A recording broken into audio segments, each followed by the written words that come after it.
Ever feel like something's just off at work? Like there's a disconnect, a tension you can't quite name, but you know it's there? Well, you're not imagining it. Turns out it's not just about bad managers or feeling burned out. It's a deep, structural problem in the system itself. So, let's get into it. Now, where is all this coming from? Well, it's not just a hot take. Everything we're going to talk about is grounded in a PhD dissertation in organizational sociology from Istanbul University. It's a really deep academic dive into a concept called collective creativity and the conflict at the heart of the modern workplace. Having this scholarly foundation is what makes these ideas so incredibly powerful. So you might be thinking, okay, academic research, but what's that got to do with my daily grind? Well, it has everything to do with it. This work directly tackles the things we're all hearing about: the Great Resignation, quiet quitting. See, those aren't just trendy buzzwords. They're actually symptoms of a much bigger story, a story about a system that's fundamentally at war with itself. So let's get right to the diagnosis. The core argument here is that all this dissatisfaction we're seeing, it isn't just a series of isolated management screw-ups. It actually points to a single, massive conflict that's baked into the very DNA of our modern economy. And here is that central conflict, laid bare. On one hand, the whole system is built on this promise, this ideal of the free, independent, superstar individual. But here's the reality.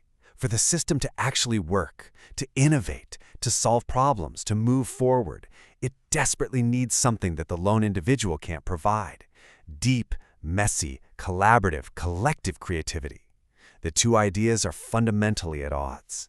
And get this is not some new bug in the system. The research traces this problem all the way back to the Enlightenment. It's a structural flaw that's been quietly growing for centuries. And what we're feeling now, that's the system finally hitting a breaking point. So, what happens when a conflict like this goes unchecked for so long? You get what the dissertation calls a systemic gridlock.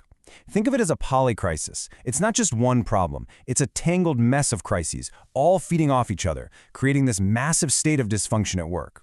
And the symptoms of this polycrisis? Oh, they're probably going to sound familiar. You've got the big ones like the Great Resignation and quiet quitting, but it goes so much deeper than that. A creeping competence crisis, a total breakdown of trust between people and their employers, and this widespread, soul-crushing loss of meaning.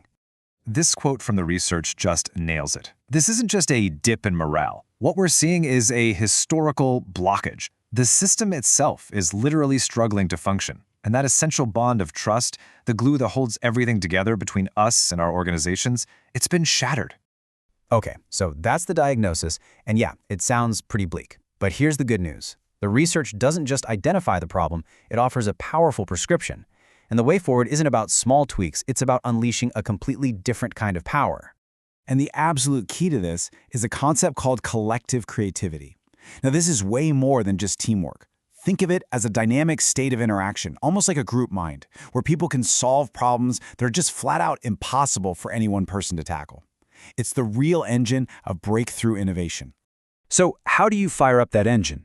Well, the dissertation points to this incredible insight from a Volkswagen employee. It's simple, really. It happens when leaders stop obsessing over just metrics and processes and start caring about the meaning of the work. When the why is clear, the how, the cooperation, the creativity just naturally follows.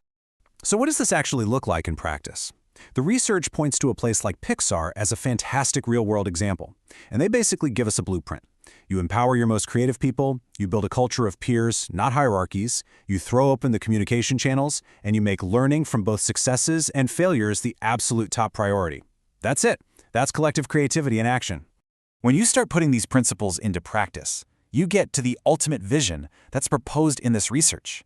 And it is a radical rethinking of the entire relationship between a person and their work, one that moves way beyond the old way of doing things. And this is the core of it. The solution requires a fundamental shift in our mindset. We have to move towards a new consensus where people are no longer seen as human resources, as assets to be managed, optimized, and eventually used up. Instead, individuals are seen as valued, essential parts of a larger, meaningful whole. And how do we build that? The research introduces this powerful concept called Berlichte Gut, which translates beautifully to power with. This is the opposite of power over. It's about creating a system where the needs of the organization and an individual's deep need for meaning aren't fighting each other. Instead, they're aligned. working together and making each other stronger. And all of this leads to one incredible ultimate goal, the creation of what the dissertation calls an anlam ortaklia, a true partnership of meaning. Just think about that phrase. It perfectly captures the whole vision. A workplace where the company and the individual are genuine partners, together in creating not just profit, but purpose. So, we'll leave you with this final thought. We spend so much energy talking about better management styles, new software, productivity hacks, but what if we're all focused on the wrong things? What if the real solution to this crisis, the real future of work, isn't about better management at all, but about a much braver, more human search for shared meaning?